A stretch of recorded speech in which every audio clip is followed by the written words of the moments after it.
because it was offensive. It was because they were afraid that this bus ad would incite Muslims to kill Jews. That's what the MTA was afraid of. That was their argument in court. Yes, and read the court opinion. I have it on my No, site. I believe you. That Muslims would see these signs and be motivated to go kill Jews. Yeah, yes. And the judge said, any jihadi that would kill Jews, they're going to do it with or without this bus sign.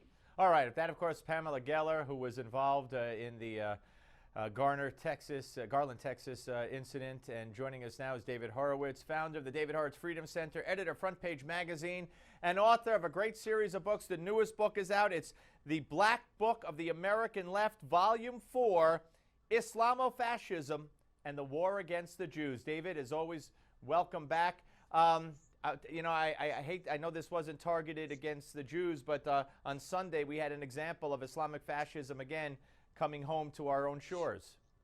Well, yes, and it's the central issue really in the defense of America, aside from closing our southern border.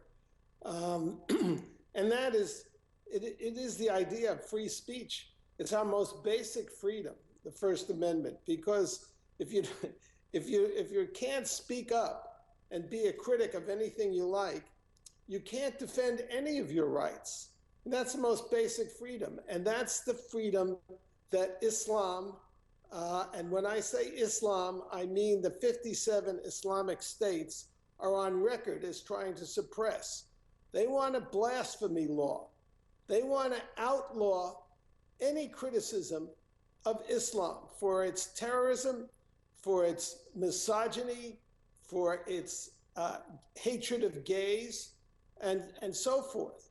And that's really what this art exhibit was about. It's the right to draw a caricature of Muhammad if you want. But David, your book, The Black Book of the American Left, Volume 4, takes it a step further and more specifically focuses on the war against the Jews.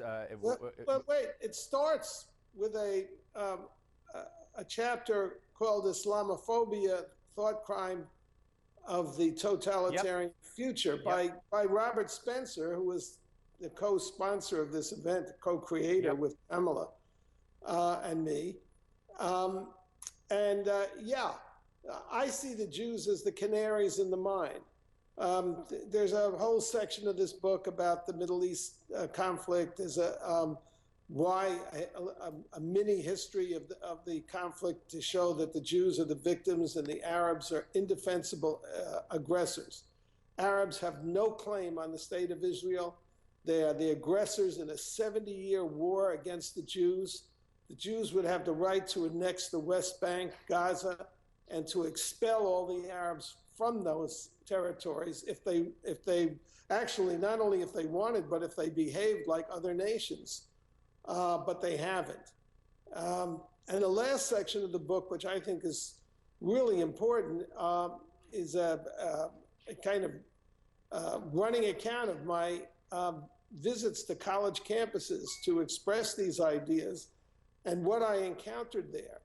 The base, the strongest outside of the mosques and places like Dearborn, Michigan, with if not majority, almost majority Muslim populations. The chief base for the jihad against the United States are the universities.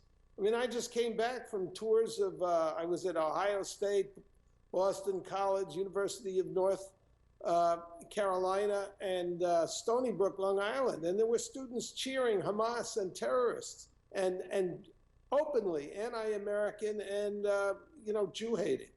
So this is a terrible situation that we have in this country, that on our campuses we have young people who support the terrorists. There's a video of me confronting a Muslim student. All you have to do is type, Google or in YouTube, in the YouTube window, do David Horowitz and Muslim student. It's been viewed by 4 million people. But it's with a perfectly articulate Muslim student at UC San Diego, obviously bilingual, very well spoken. Right. And she wants to exterminate the Jews. That's and here's the thing, David, and here's the thing, that she feels free enough to express those desires, which is really the scary part. Listen, we're out of time. I want everybody to continue to buy the series of books from David Horowitz, The Black Book of the American Left, Volume 4. This one is Islamofascism and the War Against the Jews. Very important book, as they all are. David, thank you, my friend. Thank you, Steve. All right, take care. David Horowitz, ladies and gentlemen. We're going to be coming back, as you might guess, with more of the show, so don't go away.